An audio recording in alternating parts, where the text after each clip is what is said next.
एक विशाल और खूबसूरत जंगल था। उस जंगल का राजा लकी गधा था।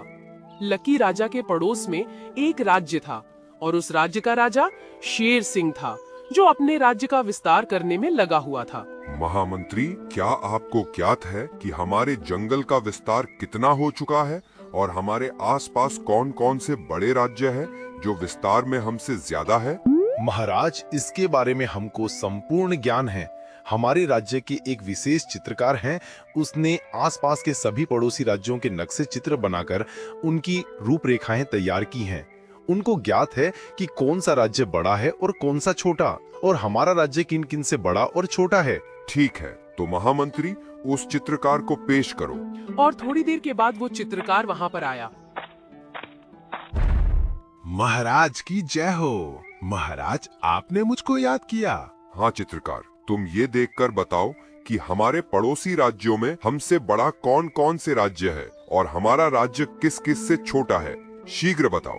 महाराज, हमारे राज्य के आसपास टोटल 7 राज्य हैं और जिनमें से हमारा राज्य का विस्तार चौथे नंबर का है। हमसे 3 राज्यों का विस्तार अधिक है। कौन कौन से हैं वो 3 राज्य? महाराज, सबसे पहले तो उदय देश आता है, जिसको उदया के नाम से जाना जाता है, और उदया के राजा इस समय शेर खान हैं। और दूसरे नंबर का है बल देश, जिसको बाला के नाम से जाना जाता है, और उसका राजा है मूका भालू। और तीसरे नंबर पर आता है स्वर्ण देश, जिसको सोना के नाम से जाना जाता है, और उसका राजा है लकी गधा। ठीक है, तो चित्रकार तुम जा सकते हो। और चित्रकार वहां से चला गया। फिर शेर सिंह के दिमाग में एक भयानक विचार आया। अरे महामंत्री, हम क्षेत्रफल के हिसाब से चौथे नंबर पर है। क्यों ना हम अपने क्षेत्रफल को बढ़ाकर पहले स्थान पर कर दिया जाए। इससे आसपास के सभी राज्यों में हमारा दबदबा बना रहेगा। आपने बोल तो दिया महाराज कि इसको पहले स्थान पर कर दिया जाए, लेकिन ये करना इतना आसान भी नहीं होगा। शेर खान, मोका, भालू जैसे पराक्रमी योद्धाओं को हराना आसान बात थोड़ी है, और उनसे भी ज्यादा खतरनाक वो लकी गधा है, जिसको युद्ध में हराना असंभव है। शेर खान और मूका भालू से भी ज्यादा खतरनाक है लकी गधा। ये क्या कह रहे हो मंत्री? हाँ महाराज, मैं बिल्कुल ठीक कह रहा हूँ। आप जब युद्ध करोगे आपको पता चल जाएगा। ठीक है, तो फिर लकी गधे को सबसे अंत में देखा जाएगा। पहले शेर खान और मूका भालू से युद्ध किया जाए। और शेर सिंह शेर खान से युद्ध करने के लिए चला जाता है और शेर खान को उसके जंगल में जाकर ललकारता है। अरे ओ शेर खान, कहाँ है तू? अगर मर्द का बच्चा है तो मेरे सामने आ और मेरा मुकाबला कर। कहाँ छुप कर बैठ गया है तू? छुप कर तो वो बैठते हैं शेर सिंह, जिनकी हड्डियों में खून की जगह पानी बहता है। चल बता, मेरे जंगल में आकर क्यों गला फाड़ रहा है? कोई बात नहीं है शेर सिंह, ये तो अभी पता चल जाएगा कि किसकी हड्डियों में पानी भरा है और किसकी हड्डियों में खून। आज मैं तुझको खत्म करके तेरे राज्य को अपने राज्य में अवश्य मिला लूंगा, और मैं इसी मकसद से यहाँ पर आया हूँ। कोई बात नहीं है शेर सिंह, तुम्हारी ईंट का जवाब हम पत्थर से देंगे। इतना बोलकर शेर खान ने शेर सिंह के ऊपर हमला कर दिया और दोनों के बीच घमासान लड़ाई होने लगी और शेर सिंह ने शेर खान को पराजित कर दिया और शेर खान बड़ी मुश्किल से अपनी जान बचाकर भाग गया। सच में शेर खान की हड्डियों में पानी ही भरा था, तभी तो दुम दबाकर भाग गया। महामंत्री, शेर खान के राज्य को अपने राज्य में मिला लिया जाए। अब मूका भालू को देखते हैं। और शेर सिंह बिना थके मूका भालू के जंगल में भी पहुंच गया।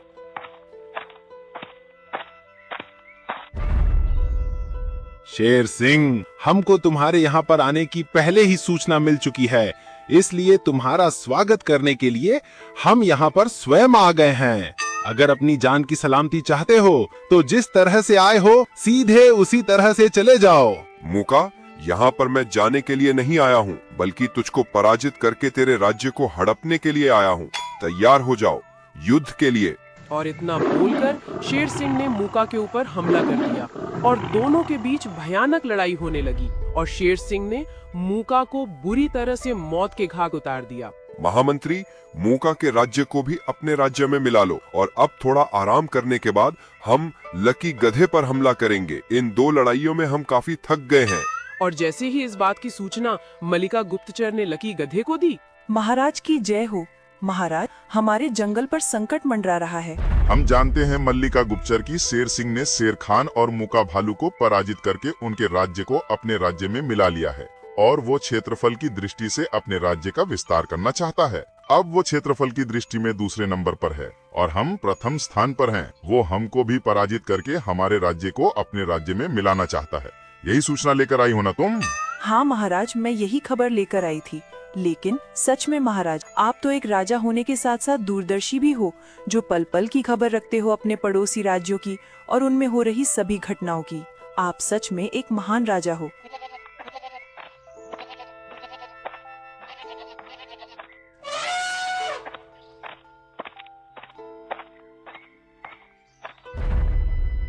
महामंत्री भीम, हमारी बात को ध्यान से सुनो। अभी अभी शेर सिंह ने 2 राज्यों के राजाओं को पराजित कर दिया। अब उसकी नजर हमारे जंगल पर है और वो सेना लेकर युद्ध नहीं लड़ता, बल्कि खुद राजा से युद्ध करता है। अगर उसने हमसे युद्ध किया तो हम पराजित हो जाएंगे। इसीलिए तुम अपने भाई बाला को शीघ्र बुलवाओ। हमारे पास आज रात का ही वक्त है। कल सुबह शेर सिंह हमारे राज्य पर हमला करने के लिए आएगा। और थोड़ी देर में बाला भी महाराज के दरबार में आ गया। देखो बाला और भीम, कल सुबह शेर सिंह हमारे जंगल पर आक्रमण करने के लिए आ रहा है, इसलिए उससे वार्तालाप तो हम करेंगे और जब भी वो हमसे युद्ध करने के लिए हमको चुनौती दे तो तुम दोनों को हमारा आदेश मिलते ही उस पर आक्रमण कर देना है। और आक्रमण इतना घातक होना चाहिए कि शेर सिंह को अपनी नानी याद आ जाए। ठीक है महाराज, हम समझ गए। इस बार शेर सिंह हमारे घातक वार से बचेगा नहीं। महामंत्री, सूर्योदय हो गया है। अब मुझे लकी गधे को पराजित करने के लिए जाना है और फिर हमारा राज्य सबसे विशाल और शक्तिशाली बन जाएगा। और आज तुम यहीं पर रहोगे, हम अकेले ही जाएंगे। आप अकेले जाएंगे महाराज? लेकिन क्यों? महामंत्री, हमने ये 2 लड़ाइयां लड़ी थी। क्या आपकी आवश्यकता पड़ी थी क्या इन दोनों लड़ाइयों में, जबकि वो इस लकी गधे से कई गुना ज्यादा ताकतवर थे? इसीलिए तुम यहीं पर रहो और हमारे आने का इंतजार करना। इस लकी गधे को निपटा कर मैं अभी आता हूँ। लेकिन महाराज, शत्रु को कभी भी कमजोर नहीं समझना चाहिए। मैं महामंत्री होने के साथ साथ आपको एक राय देता हूँ, कुछ शक्तिशाली सैनिक भी अपने साथ ले जाओ। महामंत्री, तुम भूल रहे हो, हमने 2 राजाओं को हराया, उसमें हम सैनिक नहीं लेकर गए। एक गधे से लड़ने के लिए हमको सैनिकों की क्या आवश्यकता? क्या आपको हमारी ताकत पर भरोसा नहीं है? हमारा अंतिम आदेश है कि तुम यहीं पर रहोगे, समझे? और शेर सिंह लकी गधे के पास जाकर बोला, लकी, आज हम तुमको पराजित करके अपना सपना साकार कर लेंगे। जो हमने ख्वाब देखा था, आज वो पूरा होने जा रहा है।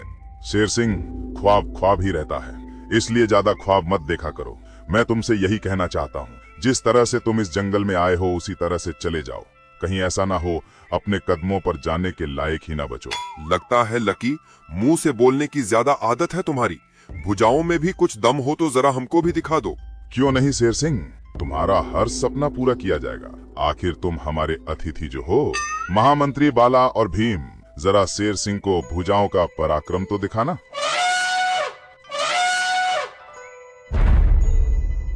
अरे राजा लकी, क्या तुम मेरे साथ युद्ध नहीं करोगे जो इन 2 पहलवानों को लेकर आए हो? राजा राजा से ही युद्ध करेगा। हमारे यहाँ ऐसा नहीं होता शेर सिंह। अगर तुमने हमारे इन बहादुर सेनापतियों को हरा दिया तो हम अपनी हार स्वीकार कर लेंगे। पहले तुम इनसे तो निपट लो। बाला और भीम, उठाकर जंगल से बाहर फेंक दो इस कचरे को।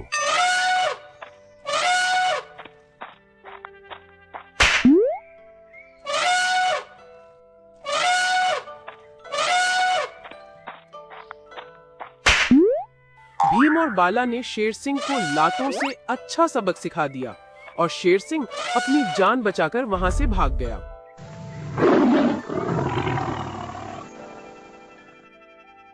महाराज, क्या हुआ? क्या आपने लकी के राजा को भी अपने अधीन कर लिया या नहीं? नहीं महामंत्री, तुम ठीक कहते थे।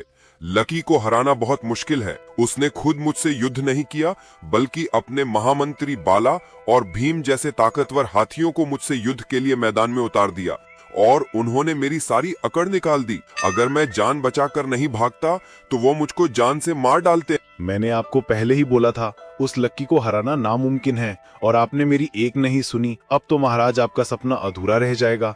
क्या हम अपने जंगल का विस्तार नहीं कर पाएंगे? नहीं सेनापति, हम अपना सपना अधूरा नहीं रहने देंगे। अब हम लकी से लड़ाई बल से नहीं बल्कि छल से करेंगे। तुम देखते जाओ मैं क्या करता हूँ।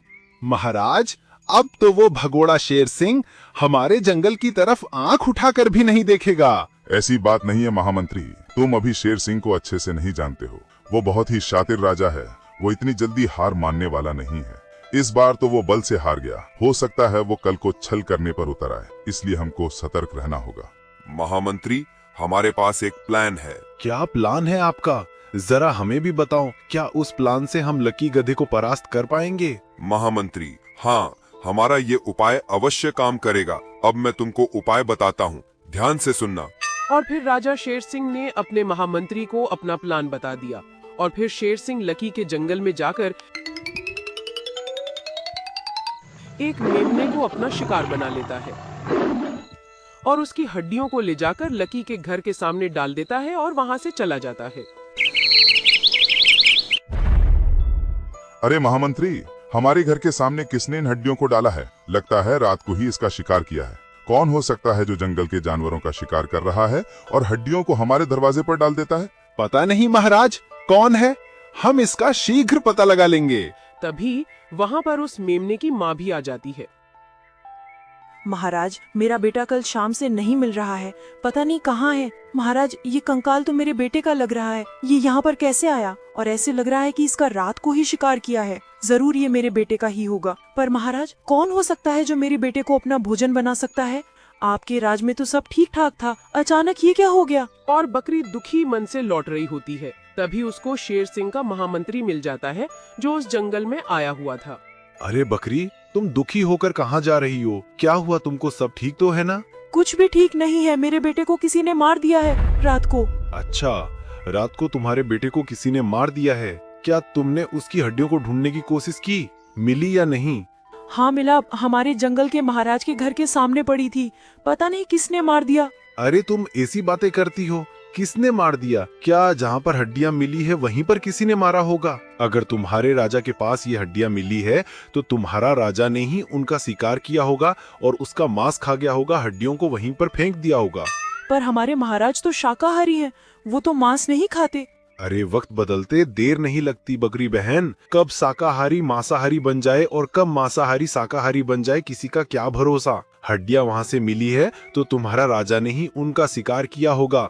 वो राजा अब मांसाहारी हो गया है, वो मासूम जानवरों का मांस खाता है, वो मांस खाने वाला गधा है और तुमने ऐसे मांस खाने वाले को अपना राजा बना रखा है। तो फिर सारे जंगल में ये बात फैल जाती है कि गधा मांस खाता है। अब वो मांस खाने वाला गधा बन चुका है। महाराज, सारे जंगल में ये बात फैल रही है कि लकी महाराज मांस खाते हैं और एक मांस खाने वाला कभी राजा नहीं बन सकता। पूरा जंगल आपके खिलाफ हो गया है। महामंत्री, आप तो जानते हो मैं शुद्ध शाकाहारी हूँ। मैं घास और फल के सिवा कुछ नहीं खाता। तुमको तो सब पता है ना। और कौन है जो जंगल में भ्रम फैला रहा है? लकी राजा, इसमें भ्रम की क्या बात है? पूरा जंगल जानता है तुम अपनी ही प्रजा का मांस खाते हो। क्या एक राजा को ये शोभा देता है? शेर सिंह, तुम भी इस जंगल में आ गए क्या?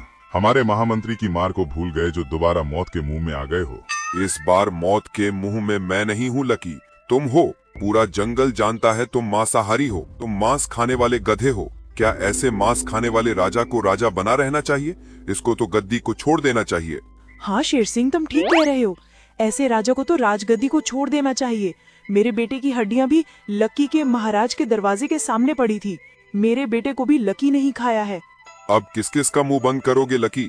अब तो तुम इस जंगल से भाग जाओ, वरना मैं तुम्हारी प्रजा के साथ मिलकर तुमको मार दूंगा। क्योंकि मैंने यहाँ की प्रजा से वादा किया है कि मैं प्रजा की हिफाजत करूंगा अगर वो मुझको राजा बना दे तो।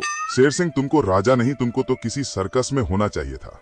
तुम्हारी हरकतें जोकर जैसी हैं। पता नहीं तुमको राजा किसने बना दिया। तुम क्या जानते हो? तुम्हारे इस घटिया प्लान के बारे में हमको पता नहीं है। हम अच्छे तरीके से जानते हैं कि हमारे दरवाजे के सामने वो हड्डियां तुमने ही डाली थी और तुमने ही बकरी के बच्चे को अपना शिकार बनाया था और तुमने ही उसका मांस खाया था और फिर हड्डियों को हमारे दरवाजे पर फेंक गए और हमारी ही जनता को हमारे खिलाफ भड़का दिया। तुम्हारी हिम्मत की तो दाद देनी होगी शेर सिंह, और बहादुर बनकर हमारे ही सामने खड़े हो। पर तुम भूल गए हम राजा हैं। तुम्हारी इस करतूत के बारे में हमको पहले से ही पता था। जहां तुम बल से हार जाते हो वहां पर तुम छल का प्रयोग करते हो। इसमें छल की क्या बात हो गई? पूरा जंगल जानता है कि तुमने ही उस मेमने का मांस खाया था और तुम्हारे ही दरवाजे के सामने उसकी हड्डियां मिली थी। शेर सिंह, तुमने कभी सीसीटीवी कैमरे का नाम सुना है? खैर कोई बात नहीं है, आज मैं तुमको बता देता हूँ कि मैं अपने जंगल में जगह जगह सीसीटीवी कैमरे लगा दिए थे। एक कैमरा मेरे दरवाजे के ऊपर लगा है जिसमें तुम साफ साफ दिख रही हो कि उस मेमने की हड्डियां तुमने ही डाली थी। और दूसरी बात, जहां पर तुमने उस मेमने को शिकार बनाया था वहां पर भी कैमरा लगा हुआ था जिसमें तुम साफ साफ दिख रहे हो। तुमको क्या लगा कि लक्की सो रहा है तो उसके जंगल में कुछ भी कर जाओगे? हम तो सो रहे थे, लेकिन हमारे वो सीसीटीवी कैमरे जाग रहे थे और तुम्हारी ये करतूत कैमरे में कैद हो गई। देखो शेर सिंह, हम तुमको दिखाते हैं, और तुम भी देखो बकरी, जो तुम इस शेर सिंह की बातों में आ गई थी, इसी ने तुम्हारे मेमने को मारा है। फिर लकी ने सीसीटीवी की वीडियो शेर सिंह और बकरी को दिखा दी। अब बोलो शेर सिंह, क्या कहना चाहोगे? महाराज, मुझे माफ कर दो, मुझे नहीं पता था कि आप इतने एडवांस हो चुके हो। अब मैं दोबारा आपके जंगल की तरफ आंख उठाकर भी नहीं देखूंगा। कृपया करके मुझे जीवन दान दे दो। वैसे तुम्हारी हरकत जीवन दान की तो है नहीं, पर तुम हमारे जंगल में हो, इसलिए हम तुम पर तरस खाकर तुमको छोड़ते हैं। शीघ्र यहाँ से भाग जाओ अगर अपनी जान की सलामती चाहते हो तो। अगर दोबारा इस जंगल की तरफ आंख उठाकर भी देखा तो समझ लेना हम तुमको सीधा यमराज के पास पहुंचा देंगे। दफा हो जाओ यहाँ से। और शेर सिंह वहां से दुम दबाकर भाग गया। महाराज, आप तो सच में बहुत बहादुर हैं। सच में आप जैसा जंगल का राजा हो वो जंगल बहुत ही खुशनसीब होता है।